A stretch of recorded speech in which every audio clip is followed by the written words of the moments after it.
কিছুটা গুমরা মুখেই যেন বিমানবন্দরের ভিআইপি লাউঞ্জ থেকে বের হতে দেখা গেল কুপার কনলিকে। শেষ ওয়ানডে ম্যাচে একাই ব্যাট হাতে জিতিয়েছেন অজিদের, করেছেন 149 রান। তবে কি 150 মিসের আক্ষেপ নিয়ে চট্টগ্রামে পৌঁছেছেন এই ওপেনার? গম্ভীর দেখা গেল টিম ডেভিডকেও, যার দিকেই তাকিয়ে আছে অজিরা। টি-20 সিরিজ জেতার লক্ষ্যে উড়িয়ে আনা হয়েছে তাকে।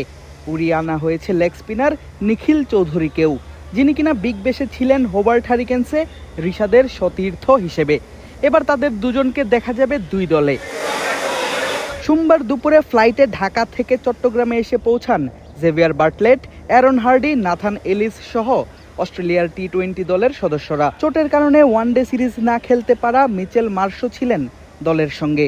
টি-20 সিরিজে তিনিই দেবেন দলকে নেতৃত্ব। 5+ স্টার রেটিং প্রাপ্ত দেশের সর্বোচ্চ বিদ্যুৎ সাশ্রয়ী ওয়ালটন এসি। স্মার্ট কমফোর্ট এখন নেক্সট লেভেলে। রবিবার দুপুরের বেশ আগে থেকেই অবশ্য চট্টগ্রামের শাহ আমানত আন্তর্জাতিক বিমানবন্দরে বাড়ানো হয় নিরাপত্তা। হাজির হন পুলিশ, র্যাব, আনসার সহ অন্যান্য আইন শৃঙ্খলা বাহিনীর সদস্যরা। কয়েক স্তরের নিরাপত্তায় ঢেকে দেয়া হয় বিমানবন্দরের ভিআইপি লাউঞ্জের পুরো জায়গাটা। বেলা 2:30টার দিকে একে একে বের হতে থাকেন অস্ট্রেলিয়ার দলের কোচিং স্টাফের সদস্য, ক্রিকেটার এবং টিম ম্যানেজমেন্টের বাকিরা। আগামী 17 জুন থেকে সাগরিকার বীর শ্রেষ্ঠ শহীদ flight lieutenant Motiur Rahman cricket স্টেডিয়ামে অনুষ্ঠিত হবে বাংলাদেশ এবং অস্ট্রেলিয়ার মধ্যকার 3 ম্যাচের টি-20 সিরিজ। ঢাকায় অনুষ্ঠিত 3 ম্যাচের ওয়ানডে সিরিজ অবশ্য টাইগাররা জিতেছে 2-1 ব্যবধানে। টি-20 সিরিজ জিততে তাই মরিয়া সফরকারী দল। এরপর আগে থেকেই অপেক্ষায় থাকা টিম বাসে করে মাঠ ছাড়েন অস্ট্রেলিয়ার ক্রিকেটাররা।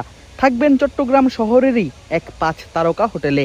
আজ বিশ্রাম নিয়ে আগামীকাল করবে দল অনুশীলন।